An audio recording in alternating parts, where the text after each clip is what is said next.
Oh, thank you. How y'all What color? doing today? Which one? Everybody enjoying their time. I see Oh, I got okay. some good food. We got some good music. I don't care if it I just comes sweated up out as the a shirt snack with all the bar. We effort gonna make sure dancing it don't. earlier today. Come back and watch So, a movie over but here. no, See the when movie screen? Aunt K and MJ told me about what was going on, I'm on I K. knew. Yeah, you know who you are, right?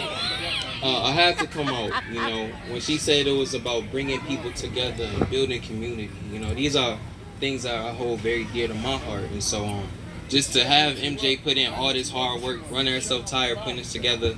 First, I want to give a big shout out to MJ. So y'all put your hands together. Thank you. Now, when Aunt MJ called me, she asked me to speak about Black You been graduated to Aunt entrepreneurship. MJ. I said, Auntie, Yes. I got a lot to say.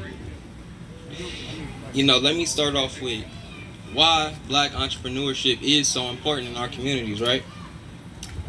Generational wealth. Yes. Right, see, y'all know what I'm talking about. Mm-hmm. I went to this summer camp about 2 years ago. It's called Leadership. You know, they help with leadership, stuff like that. And they asked, what's your dream? What's your ideal world?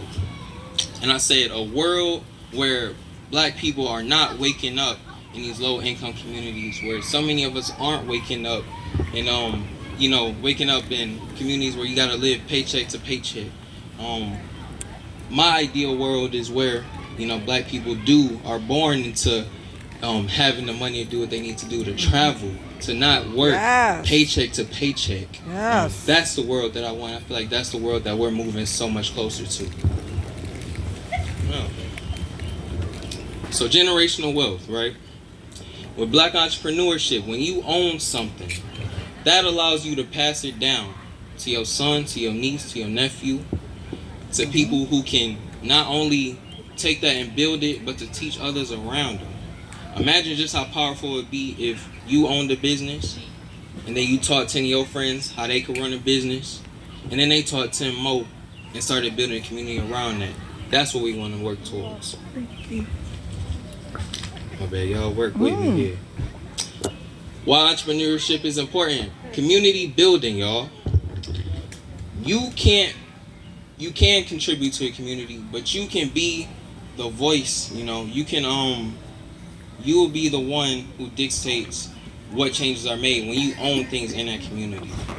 When we're going to these communities where everybody except for our people are the ones who own the stores, who own the gas stations, who own the liquor stores, you know, that money's not coming back to us. It's not coming to our families.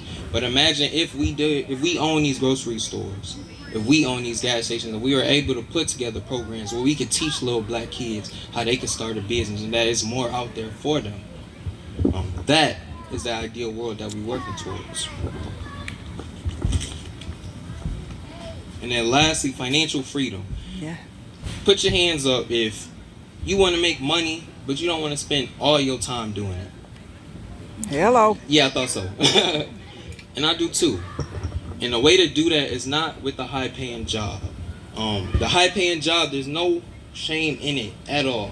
Don't get me wrong. But learn to have something that's yours that you can hold on to. Something that's bringing you income. Something that you can pay off your debts with and you don't even have to be there. That's how you start getting not just money, but you get your time too. Mm-hmm. So, we talking about why it's important, right? But a lot of y'all really want to know, you know, who can be a millionaire? I see so many people, right? They got no clue. They think it's something that's just so out of reach. But pretty much anybody can be a millionaire, y'all. That's right. Y'all probably don't know this stat, but did y'all know in 2019, they recorded there was over 18 million millionaires in the United States alone. Wow. 18 million different households where they have at least $1 million that they're bringing in. There's no reason why that can't be any one of you. No reason. But you know why they were able to do that? Because they believed that they could. Because they took the steps that they needed to take to get there. And obviously as Black folk, you know, there are things that we have to do differently. It's a little bit of work that we got to put in. But it can happen. And it's for the people who believe that it can happen that we actually make that come true. The mindset. Man, you know, just to put it in perspective, right? Think about your favorite athletes, your favorite entrepreneurs, business owners. They started off just like the rest of us. working out the basement, working in their backyard, not having much money, but they still did what they needed to do and they believed in themselves in the end of the day. So, how can you be a millionaire and what needs to be done to do it? It's actually not as hard as people think it is.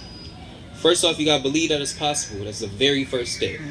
So many people don't try because they don't believe that they can actually succeed on what they're doing. And it's that very lack of trying that stops you from actually doing, from becoming the person that you want to become. So first you gotta believe in yourself. You gotta believe that you can make it happen. Next up, you gotta have a plan, all right? Nobody who's ever been successful, who's made money, who's put something together for their family, just went out and did it. Nobody knows the steps that you need to do to go from point A to point B just off instinct. But by looking at what other people have done, by creating a plan, by actually trying that plan, learning from it when you do fail, and keep pushing forward, that's how you start building this generational wealth for you and in the community. And then lastly, next, don't be afraid to fail. I mean, I touched on this earlier today. A lot of people have ideas, $1 million ideas. But people are so afraid to fail that they won't even try. I know people who I felt like were the most talented in the world, but they wouldn't put in any work to actually, make their dreams a reality. And that became the problem. And that's why, it's unfortunate why they're in the situation they're in now. But constantly look for ways to improve. When you're failing, even if you're not failing, you're doing your thing. Just make sure whatever move you make is building on top of your previous one. Even if it's something as small as, working on your business for an hour, 30 minutes, if you are putting in some type of work and making some type of progress, that's a win, yo. That's a win. And then lastly, take consistent action. It's not something that you do one time that comes to success, If it's you want to be on a newspaper, you want to be on a radio show, it doesn't come from just doing one thing and leaving it be. It comes from working. It comes from doing what you need to do every day on a consistent basis. If you, for instance, you DJing, boom, I gotta shout you out. You work on your craft every day and perfect that, you know what I'm saying? And you reach out to who you gotta reach out to make it happen. But you have to consistently be working on it if you guys wanna make your dreams come true, make it become a reality. So that was my little piece on Black entrepreneurship. Thank you. My bad, right. What? So, all right, yeah, I got you. So they said to tell you about my business. So Yes. I am the owner of Rainbow Ties. It's a company I started back in high school. As y'all see, I ain't wearing no bow tie, but I had it in the car. Should have put it on. Sure should have. It's funny. I started that bow tie business with $0. I had broke my foot over the summer. Wanting to make a bit of money, wanting to have something for myself. I said, what can I do just to keep myself active? So, I broke my foot playing basketball. I'm sitting in the bed, and I just prayed to God. I said, what's something I could do just to fill up this time? I knew I liked to create things, and the first thing that I looked at was this single black bow tie that I had in middle school. And I thought to myself, man, what if I can make more of these for myself and for others? So what I did, I went and grabbed a shirt that I was going to donate to Salvation Army. I cut up the shirt to make spare fabric, and I got a hot glue gun. Hot glued it into a bow tie, and grabbed one of my mom's little hair clips out her bathroom and glued it on the back. I just clipped it to my collar.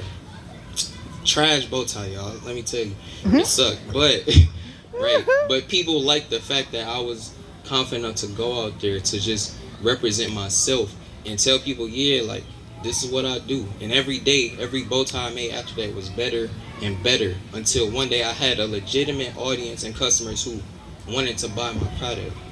People who support me and invite me to events like this to speak to all of y'all beautiful people.